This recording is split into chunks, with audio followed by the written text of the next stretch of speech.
ఉమ్మడి విజయనగరం జిల్లా రాజకీయాల్లో కీలక పరిణామం చోటు చేసుకుంది. వైసీపీ సీనియర్ నేత, శాసనమండలి ప్రతిపక్ష నేత బొత్స సత్యనారాయణ తన వారసురాలి రాజకీయ రంగ ప్రవేశంపై స్పష్టమైన ప్రకటన చేశారు. త్వరలో జరగబోయే జిల్లా పరిషత్ ఎన్నికల బరిలో తన కుమార్తె బొత్స అనూష నిలవనున్నట్లు ఆయన వెల్లడించారు. విజయనగరం జిల్లా పరిషత్ చైర్మన్ రేసులో అనూష ఉంటుందని బొత్స క్లారిటీ ఇచ్చారు.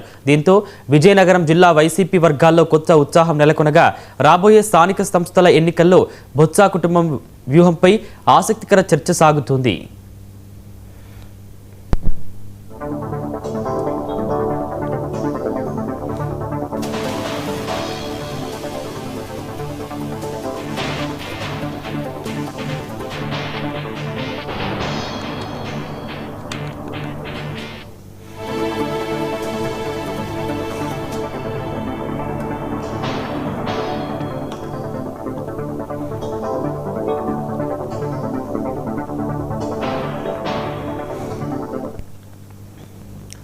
ఉమ్మడి విజయనగరం జిల్లా రాజకీయాల్లో కీలక పరిణామం చోటు చేసుకుంది. వైసీపీ సీనియర్ నేత, శాసనమండలి ప్రతిపక్ష నేత బొత్స సత్యనారాయణ తన వారసురాలి రాజకీయ రంగ ప్రవేశంపై స్పష్టమైన ప్రకటన చేశారు.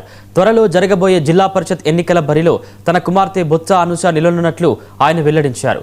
విజయనగరం జిల్లా పరిషత్ చైర్మన్ రేసులో అనూష ఉంటుందని బొత్స క్లారిటీ ఇచ్చారు. దీంతో విజయనగరం జిల్లా వైసీపీ వర్గాల్లో కొత్త ఉత్సాహం నెలకొనగా రాబోయే స్థానిక సంస్థల ఎన్నికల్లో బొత్స కుటుంబం వ్యూహంపై ఆసక్తికర చర్చ సాగుతోంది.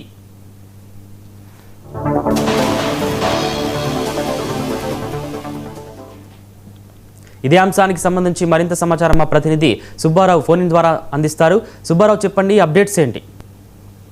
నవీన్, అయితే బొత్స సత్యనారాయణకి వారసురాలుగా తన కుమార్తెని ప్రకటించడం, శాసన మండలి వేదికగా ప్రకటించాడు. ఆయన అక్కడ మీడియా పాయింట్ వద్ద అయితే చిక్ చాట్ మీడియా ద్వారా చేశాడు. బొత్స అంటే ఉత్తరాంధ్ర టైగర్, ఉత్తరాంధ్ర కింగ్ అని చెప్పి రాజకీయ నాయకుల్లో అందరిలోనే ఉన్నది. బొత్స అంటే చాలా మందికి గౌరవ అభిమానాలు ఉన్నాయి. 2 తెలుగు రాష్ట్రాల్లో బొత్స ఏకఛత్రాధిపత్యంగా ఉమ్మడి రాష్ట్రం ఉన్నప్పుడు పిసిసి అధ్యక్షుడిగా పనిచేసి సీఎం పీఠం వరకు దగ్గరలో వచ్చి చేజారిపోయిన పరిస్థితి అయితే గమనించవచ్చు. ఈ క్రమంలో ఉత్తరాంధ్రలో బొత్స లాంటి నాయకుడు ఇక లేరు, ఇక ముందు రాలేరు అని కూడా ఒక చరిత్ర ఉంది. బొత్స అంటే రాజకీయ నాయకులకి ప్రతి ఒక్కరికి అభిమానమే. ఈ నేపథ్యంలో ఆయన కొన్ని సమీకరణాల వలన, కొంత దీని వలన కూడా అయితే ఓటమి చెందిన విశాఖ జిల్లా స్థానిక సంస్థల కోటా నుంచి ఆయన మండలిలో కూడా ప్రవేశం అయ్యారు.